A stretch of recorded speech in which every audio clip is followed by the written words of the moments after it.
Dear students, welcome in online class. Class 7. Today we discuss new chapter 6, physical and chemical changes. In this chapter we discuss physical changes, chemical reaction, rusting of iron, slanting of seawater, crystallization of salt from sea. Let's start the chapter. Change is an universal phenomena. Changes take place around us all the time and can be of two types, physical and chemical. हमें पता है परिवर्तन ही प्रकृति का नियम है. Change is an universal formula और ये हमारे चारों तरफ होता है अकॉर्डिंग टू द टाइम. और ये दो तरह के होते हैं, एक फिजिकल और एक chemical. Think about the following. इसके बारे में सोचिए. Making toast, a firing work display, the space shuttle taking off, a plant growing. आपके पास बहुत सारे एग्जाम्पल है चेंजेस के. आप एक छोटा सा ट्री लगाते हो, प्लांटेशन करते हो, वो ट्री बहुत बड़ा हो जाता है. सेकेंड वन इज बहुत सारी रॉकेट या शटल क्या होते हैं, लॉन्च होते हैं, टेक ऑफ होते हैं. आप टोस्ट को बेक करते हो. ये सारे क्या है, कुछ प्रोसेस है, फिजिकल चेंजेस है. दे have one thing is common, they all involve chemical changes to produce new substance. ये क्या है, चेंजेस है, ये केमिकल चेंजेस है. ये क्या करते हैं, नई चीज़ का प्रोडक्शन करते हैं, नया सब्सटेंस बनाते हैं. The process that leads to a chemical change is called a chemical reaction. ऐसा प्रोसेस जो केमिकल चेंज को दिखाए वो क्या कहलाता है, आपका chemical reaction. Changes like stretching a rubber band, melting of ice extra are the physical change. In physical change no new substances form. आपके केमिकल चेंजेस में कोई नया प्रोडक्ट बन के आएगा, कोई नया सब्सटेंस बनेगा, पर आपके फिजिकल चेंज में कोई भी नया प्रोडक्ट नहीं बनता है. जैसे आप रबर बैंड को स्ट्रेच करते हो तो नया रबर बैंड तो नहीं बन जाता है. जो स्ट्रेच किया हुआ रबर बैंड है वो पुराने से अपने शेप और साइज में वापस से हो जाता है. अब आइस को मेल्ट करते हो तो क्या हो जाता है, दो आइस तो नहीं बन जाती है मेल्ट होने पे, वो किस में कन्वर्ट हो जाता है, लिक्विड में कन्वर्ट हो जाता है. कोई नया प्रोडक्ट तो बना के आपको देता नहीं है. Some changes are physical, some are chemical. In this chapter we shall study the nature of this changes in detail. और इस चैप्टर में हम फिजिकल और केमिकल चेंजेस को डिटेल में पढ़ेंगे. First, we discuss physical change, a change in which only the physical property of any substance are changed and no new substance is formed is called physical change. Physical change क्या है, एक physical property है substance की जिसमें कि आपका कोई भी नया substance form नहीं होता है, ये कहलाता है physical change. Physical change are temporary, irreversible and the amount of energy absorbed or involved in this is usually very small. कोई भी नया प्रोडक्ट नहीं बनता है और फिजिकल चेंज टेम्परेरी होता है, कुछ समय के लिए होता है और वापस से ये रिवर्स हो सकता है.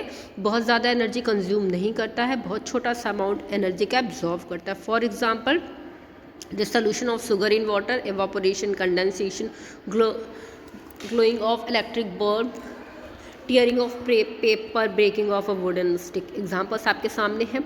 आप वाटर में शुगर को डिजोल्व करते हो, एवापोरेशन की प्रोसेस, कंडेंसेशन की process. Conversion of water into different stages is also physical change. Ice का कन्वर्ट होना वाटर में और वाटर का कन्वर्ट होना स्टीम में, ये क्या है आपका कंजर्वेशन. ये आपका स्टेट है, ये फिजिकल स्टेट है. ये क्या हो रहा है, वाटर का कन्वर्जन हो रहा है, एक स्टेट से दूसरे स्टेट में चेंज हो रहा है. ये फिजिकल प्रोसेस है, इसमें बहुत ज़्यादा एनर्जी लॉस नहीं हो रही है. The above activity indicates that is physical change. No new substances form. A substance or only undergoes change in its physical properties like size, shape, color, state, etc. This is generally irreversible. आपको मैंने अभी बताया कि physical changes क्या है, irreversible. ये दोबारा से किसी भी अपने पुराने स्टेट में चेंज हो जाते हैं. और अभी जो एग्जांपल दिया मैंने वाटर का, ये फिजिकल चेंज ही है. और इससे क्या हो रहा है, कोई नया सब्सटेंस तो फॉर्म हो नहीं रहा. आइस, पहले वाटर को ही तो हम फ्रीज़र में रख के किस में कन्वर्ट करते हैं, आइस में करते हैं. बाहर निकालते तो फिर से वाटर में कन्वर्ट हो जाता है. इसमें क्या प्रॉपर्टी है फिजिकल चेंजेस की, बस शेप और साइज, कलर में ही चेंजेस होते हैं.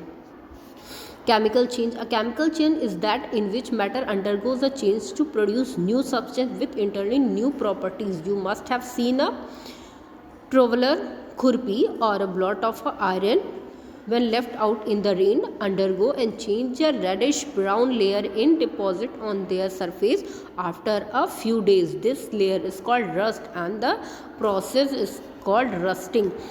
केमिकल चेंज है जिसमें कि नया प्रोडक्ट नई प्रॉपर्टी के साथ प्रोड्यूस होता है. आपने देखा होगा जिससे आप पेड़ की खुदाई वगैरह होती है, मिट्टी की खुदाई वगैरह करते, या फिर आप एक पेन को देखिए, कील वगैरह को देखिए, इसमें क्या होता है, अगर ये इसको बहुत दिन तक किसी अर्थ सरफेस के नीचे रख देंगे तो ये क्या हो जाएगा, अगर रेन में, तो ये क्या रेडिश ब्राउन कलर का, इस पर एक लेयर डिपॉजिट हो जाएगी, जिस उस लेयर को क्या कहा जाता है, रस्ट। और इस प्रोसेस को रस्टिंग, जंग लगना, the layer of rust that's from falls of gradually exploring fresh metal for other rusting. As a result with the passage of time iron rod becomes weak, iron gates, chains, benches keep in lawns, garden, almost every particles of iron keep in the open get rust. At home many things of iron exposed to the atmosphere for sometimes get rusted. Rust is not iron. आपके घरों में gate लगा होगा iron का, chain हो गई, benches हो गई, जो भी चीज़ ओपन एटमॉस्फेयर में रहेगी उसमें क्या लग जाता है, रस्ट लग जाता है। और रस्ट आयरन नहीं होता। It is difficult from iron on gate which it gets deposited. Iron reacts with oxygen of the air in the presence of moisture to form a substance called iron oxide which we call rust. लोहा जंग नहीं होता है, उसमें rusting होती है, पर वो रस्ट नहीं होता। ये कब होता है, जब आयरन ऑक्साइड के साथ एटमॉस्फेयर के मॉइस्चर के साथ रिएक्ट करता है और आयरन ऑक्साइड को बनाता है, तो ये प्रोसेस क्या कहलाती है, रस्ट कहलाती है। This is a chemical change because the change is permanent, और ये केमिकल चेंज होता है और ये परमानेंट रहता है। जैसे एक और कन्वर्जन आपका केमिकल चेंज का है, मिल्क टू कर्ड। आप क्या करते हैं, जब कभी भी कर्ड बनाना होता है, मिल्क में थोड़े से कर्ड को, थोड़ी सी दही को डालते हैं और वो सुबह तक क्या हो जाता है, पूरा जो मिल्क होता है वो कर्ड में क्या हो जाता है, कन्वर्ट हो जाता है, और ये आपका क्या है, केमिकल चेंज है। Because new substance are formed which have different composition and property. एक नया आपका सब्सटेंस फॉर्म हो गया, उसकी अलग कॉम्पोजिशन है बनने का और साथ में उसकी अलग property. Thank you student, we discuss this part in our next video.